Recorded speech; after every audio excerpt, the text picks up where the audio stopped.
Bienvenue sur MAG, on est à Neuchâtel avec Camilla Beltran, réalisatrice de Mi Bestia. Comment ça va? Très bien, merci beaucoup. T'as eu le temps de voir quand même quelques films sur le festival? Oui, quelques-uns. C'est super. La programmation est très belle. Oui, c'est une super programmation.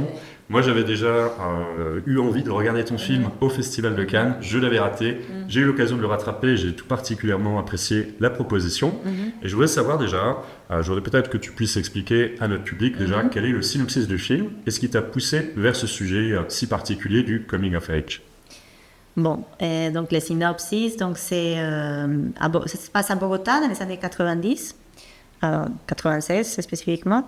Et c'est Mila, une jeune fille de 13 ans qui commence à avoir des transformations dans son corps en même temps qu'il y a un contexte très particulier où il y a partout dans les médias et la société, on attend une prophétie ou un éclipse où est supposé naître les diables. Donc, le film raconte comment elle vit ces contextes et comment elle traduit ça en elle par rapport à ce qu'elle vit. Oui, sachant ça se passe aussi dans les années 90 et dans un contexte aussi qui est très religieux. Je pense que c'est pas anodin, puisque la religion occupe une place centrale en Colombie, c'est un des pays qui est quand même très catholique. Est-ce que tu peux expliquer aussi pourquoi tu as choisi Bogota spécifiquement?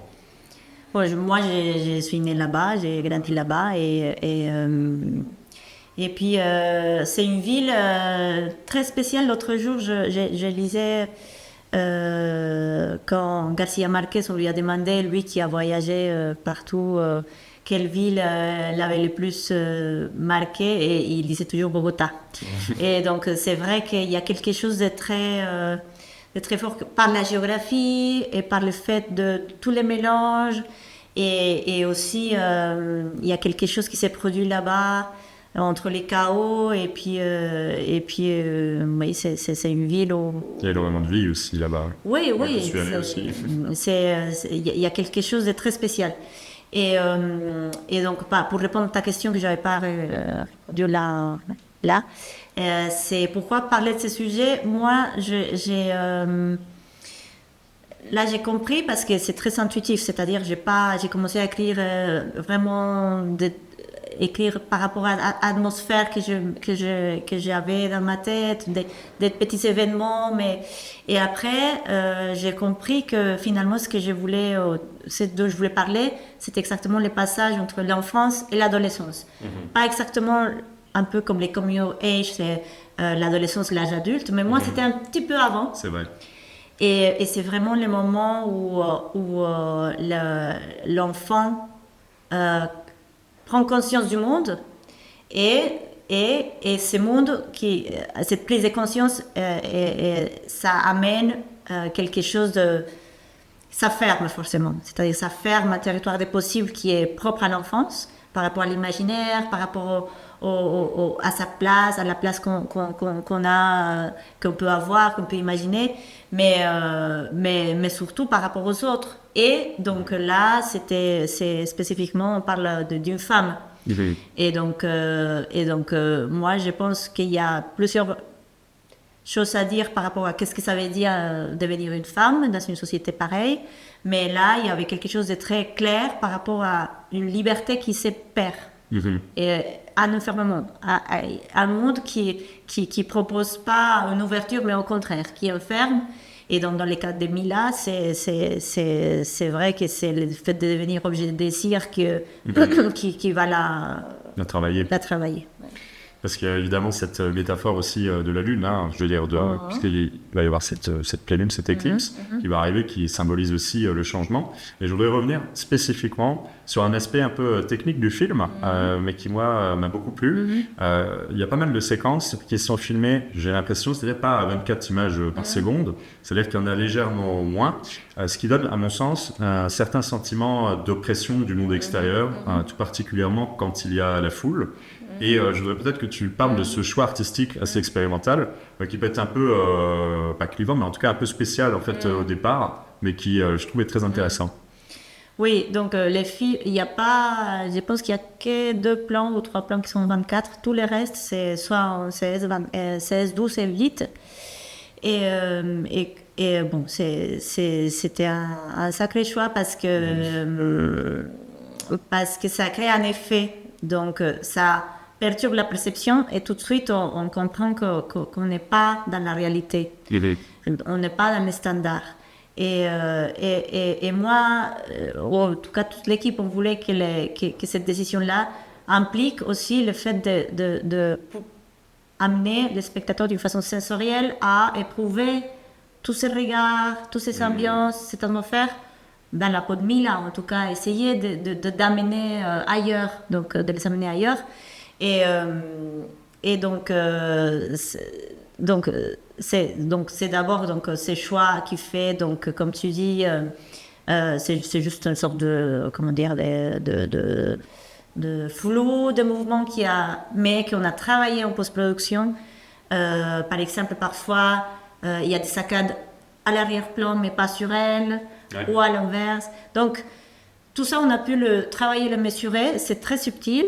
Mais tout ça pour dire que c'est pas un effet qu'on a plaqué partout. Non. C'est vraiment un travail vraiment de perception et pour moi en tout cas et là où ça arrive à la fin des films, bon, à la transformation, je vais pas dire pas beaucoup, mais pour moi c'était très important de affirmer le fait que la matière de l'image est manipulable et déformable et que donc il y a un côté artisanal dans ce cinéma que je propose qui est donc normalement on dit artisanal, on pense au film, à la pellicule, mais bon, aujourd'hui on est en 2024, il y a des outils, il y a l'image numérique qui donne aussi des possibilités de travailler. Et donc ça, par exemple, ça c'était vraiment quelque chose qu'on peut faire qu'en numérique, de pouvoir travailler sur des parties qui sont pas saccadées, c'est des mouvements fluides et la fluidité de mouvement, tout ça c'était un travail très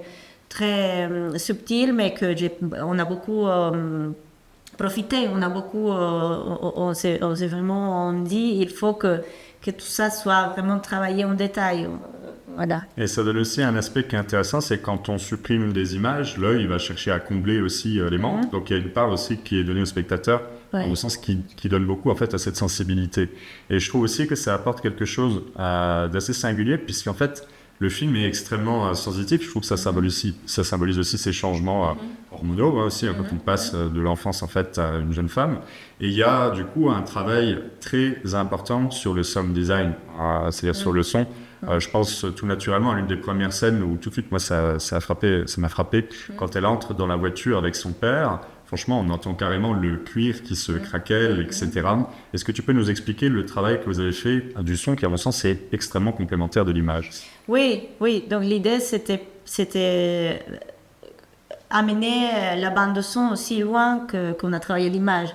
Et pas seulement par rapport à la cadence, mais aussi par rapport à la focalisation, c'est-à-dire, qu'est-ce qu'on entend.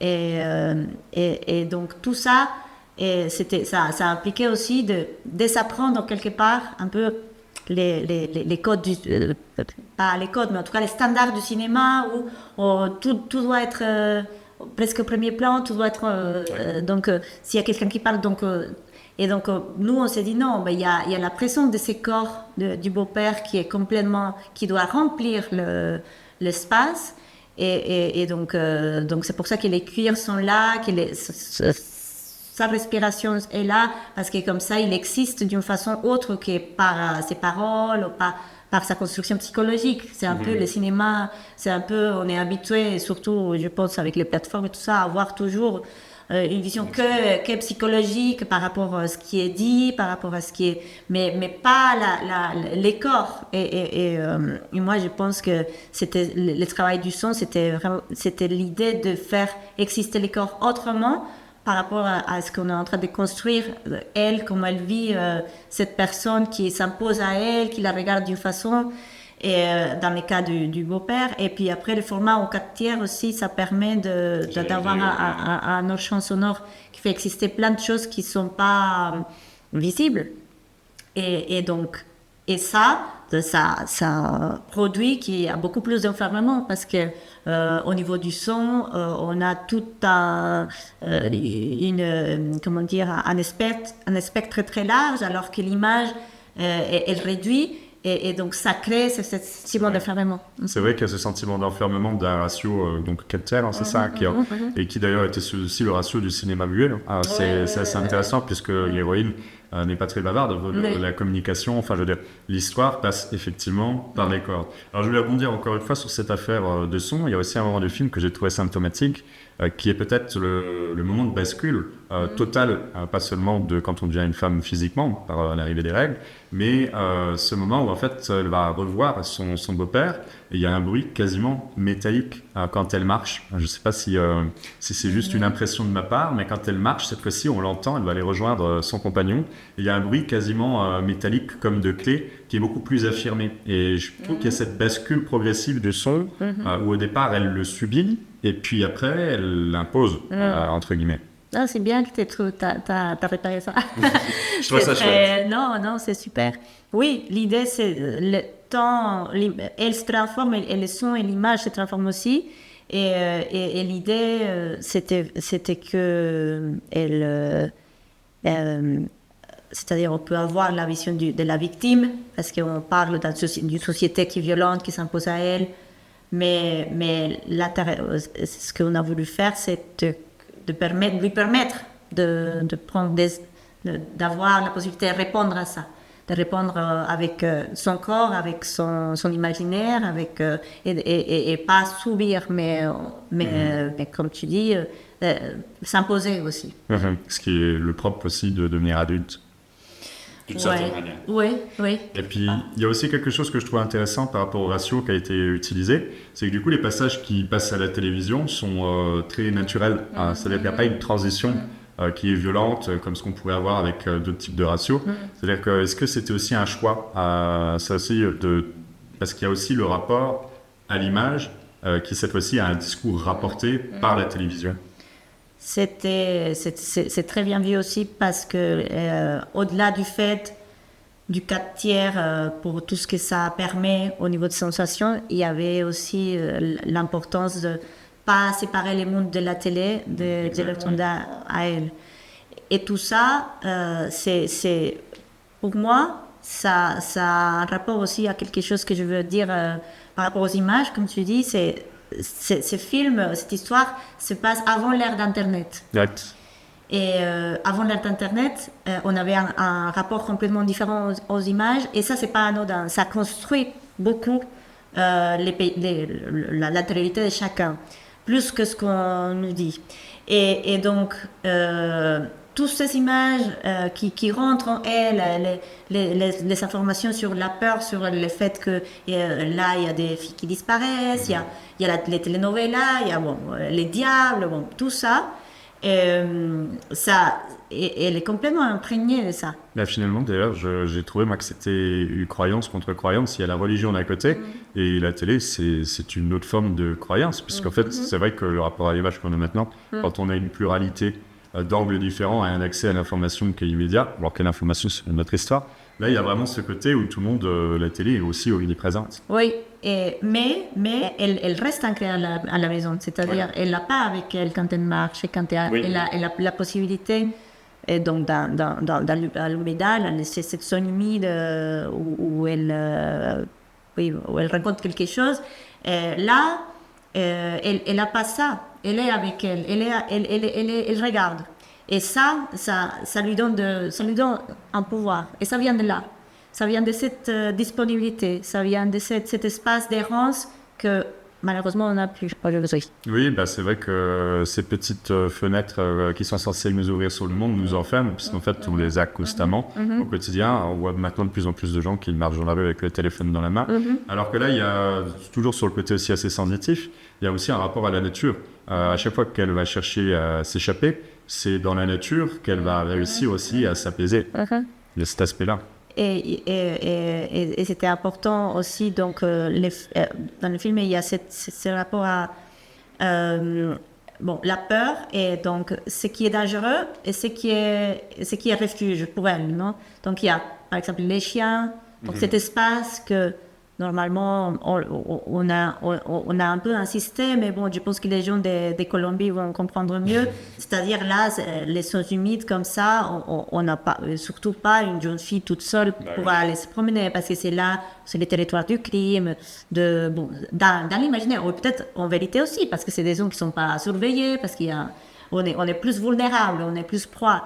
Mais elle arrive à prendre, donc pour les chiens, et pour apprendre un peu à renforcer ça, c'est-à-dire finalement elle fait de zones dangereuses sans lieu de protection. Sachant qu'en plus, ce qui est assez amusant, c'est que la nature, qui devrait être notre environnement de départ, dans nos sociétés, on l'a rendu, on parle de la nature sauvage, etc. C'est comme si l'homme était sorti de cet environnement-là. Exactement. Il y a aussi cet aspect-là, alors qu'elle, c'est une jeune fille, puis elle n'a pas du tout ce rapport que peuvent avoir des adultes. Face à ça, d'ailleurs, à chaque fois qu'elle revient de la nature, elle est toute sale, etc. Et elle n'a pas du tout le même rapport qu'on aurait peut-être nous maintenant. C'est-à-dire qu'elle va carrément mettre les pieds dans la boue et elle ne réagit même pas. Oui. Et il y a aussi donc un troisième élément comme ça, c'est le beau-père, donc qui est là pour la protéger entre guillemets. Mais bon, on va voir que finalement cette protection, elle n'est pas. Donc pour moi, c'était important de parler de la bonne intention aussi, qui est très ancrée dans la culture catholique aussi et dans la société colombienne, qui est parfois pire que le danger supposé. Il y a aussi également ce rapport à la religion qui fait que la religion attribue aussi des rôles qui sont en quelque sorte genrés d'une certaine manière. Oui. Il y a cet aspect-là. Oui. Alors, je ne veux pas en dire trop sur le film, qu'on vous laissera découvrir en septembre en France. Donc, c'est un film qui a été sélectionné à l'ACID. Donc, allez le soutenir en salle, parce que ce n'est pas tous les jours qu'on a des propositions aussi singulières. Ce sont toujours des bonnes surprises, mais j'ai beaucoup apprécié. Merci beaucoup pour le temps que tu m'as accordé. Non, merci à toi. Et puis, on se retrouve sur Mac pour de nouvelles interviews, des critiques. Et n'hésitez pas du coup à vous abonner, à nous suivre pour de nouveaux contenus. Salut!